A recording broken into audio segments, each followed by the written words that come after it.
लड़कों के बहक जाने की राजनीतिक दलील और फिर अपराध का वो आंकड़ा। कोई बात नहीं, पीछा करना तो सामान्य है कि राजनीतिक जिरह और उसके बाद एक बलात्कार की जघन्य घटना। जब तक ऐसे मामले राजनीति से दूर नहीं होंगे, जब तक तुम्हारे इलाके की घटना और हमारे इलाके की घटना में भेद होना बंद नहीं होगा, तब तक इस तरह की घटनाएं इस देश में होती रहेंगी। तो इतना देखूं कि आप मुझसे कहें कि नजर हटा लो। पुरुष है वो तो उसी में और पैदा हो जाता है। यही लड़के हैं, गलती हो जाती है। ये बयान उनके हैं जो सड़क पर चल रही जनता का संसद में प्रतिनिधित्व करते हैं या कर चुके हैं। इन बयानों में स्त्री समाज के लिए संवेदनाओं का स्तर समझना मुश्किल नहीं। महिलाओं पर नीति बनाने वाली राजनीति ही जब ये समझ रखेगी तो बदलाव कहां से आए। সুইসাইড করেছে মেয়ে বলেছিল সকালে উঠে ফোন করবে।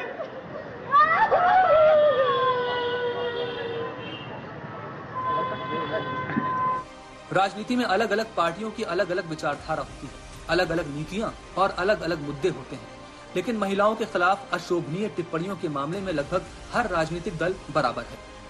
दल कोई भी हो, अपमानजनक टिप्पणियों से सबका वर्तमान अतीत भरा हुआ है और इसकी लंबी लिस्ट है।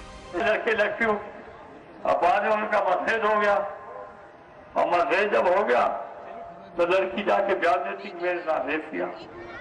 अब बेचारे को 3 को फांसी हो गई। क्या रेप में फांसी दी जाएगी?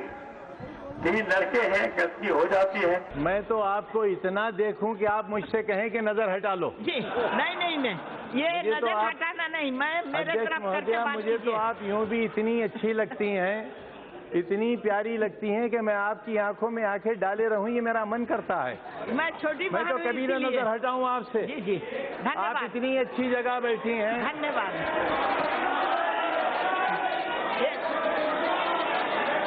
ये बोलने का तरीका नहीं है। आप ये बात ये सब निकालिए रिकॉर्ड में से। कई बयान ऐसे भी दिए गए जिन्हें दिखाना या सुनाना संभव नहीं, लेकिन सवाल यह है कि नारी अस्मिता के खिलाफ शर्मनाक बयानबाजी करने के बाद भी नेता कोई सबक क्यों नहीं सीखते? क्यों अशोभनीय टिप्पणियों के बावजूद नेता साफ बचकर निकल जाते हैं और राजनीति में भी उनका कोई नुकसान नहीं होता? अगर पढ़ लेगी लड़की और वो जब शादी होगा लड़का लड़की में, तो जो पुरुष है वो तो उसी में और पैदा हो जाता है। और लड़की पढ़ लेती है तो हमको मालूम था कि वो करेगा, ठीक है, लेकिन अंतिम में करता तो है, तो उसी में अब समझ लीजिए। कई बार आपत्तिजनक बयानों तक ही नहीं रुकते, बल्कि व्यवहार भी ऐसा हो जाता है जिसे किसी भी कीमत पर राजनीतिक मान्यताओं के खिलाफ माना जा सकता है। बंगाल में घटना हुई तो सियासत का एक पक्ष शांत है, लेकिन जब महाराष्ट्र में घटना हुई तो सवालों का सिलसिला शुरू हो गया। बिहार, यूपी में घटनाएं होती हैं, सोशल मीडिया पर सियासी संग्राम शुरू हो जाता है और राजनीतिक दल अपनी अपनी सहूलियत के हिसाब से टिप्पणी करते हैं। रेप की घटनाओं को भी राजनीति ने इलाकों में बांट दिया। ऐसे में इंसाफ की उम्मीद कितनी मायने रखती है? ये बंगाल में दुर्गा पूजा की तैयारी है, लेकिन समाज को प्रतीक्षा बुरे के विसर्जन की है।